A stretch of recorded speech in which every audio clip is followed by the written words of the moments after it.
నాయకత్వం.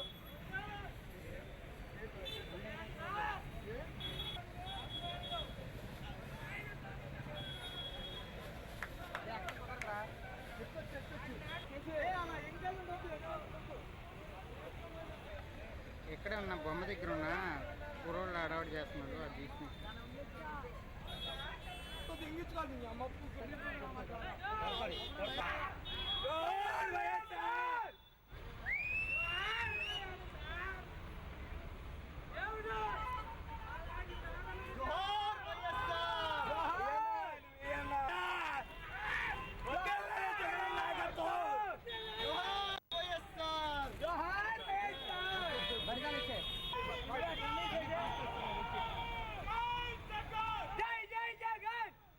మేము తీవ్రంగా వైఎస్ఆర్ కాంగ్రెస్ పార్టీ తరఫున మేము గర్హిస్తున్నాం, ఖండిస్తున్నాం.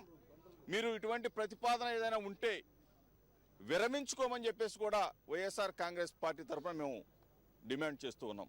ఇది మంచి పావనాయుడు గారికి హెచ్చరిక కూడా జారీ చేస్తూ ఉన్నాం. మేము ఏనాడు రాజశేఖర్ రెడ్డి గారు అధికారంలో ఉండగా ఏనాడు కూడా ఏ ఒక్క ఆనాడు ఎన్టీ రామారావు గారి విగ్రహాలు ఆంధ్రప్రదేశ్ రాష్ట్రంలో కోకొల్లలుగా ఉన్నాయి. ఎక్కడా కూడా ఎన్టీ రామారావు గారి విగ్రహాన్ని ఒక్క చోట కూడా తొలగించిన దాఖలాలు రాజశేఖర్ రెడ్డి గారు ముఖ్యమంత్రిగా ఉన్న కాలంలో జరిగిన పరిస్థితులు లేవు. ఈరోజు కావాలని చంద్రబాబు నాయుడు గారు చేస్తున్న కుట్రలో భాగమే రాజశేఖర్ రెడ్డి గారి విగ్రహాన్ని తొలగించే ప్రక్రియ. దీన్ని పూర్తిగా మేమైతే వ్యతిరేకిస్తున్నాం.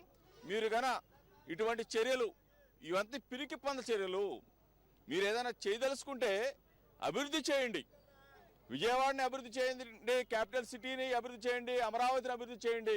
అంతేగాని రాజశేఖర్ రెడ్డి గారి విగ్రహం జోలికి రావద్దని చెప్పేసి హెచ్చరిక తెలియజేస్తాను. అదే అంటున్నా. ఇప్పుడు కలెక్టర్ పిలిచి అన్ని పార్టీలను పిలిచి ఇప్పుడు మామూలు మొన్న కౌలు చేశారు, మాట్లాడతామని చెప్పి అన్నాం.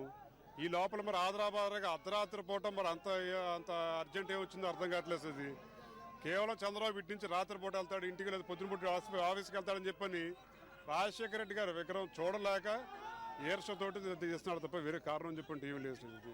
ఇప్పుడు ప్రతి చాట విగ్రహాలు తీయాలని చెప్పంటే విగ్రహం కమిటీ ఉంటుంది, కమిటీ వాళ్ళని పిలిచి కూర్చోబెట్టి మాట్లాడలేదు. పార్టీ సంబంధించిన పార్టీ వాళ్ళు ఉంటారు.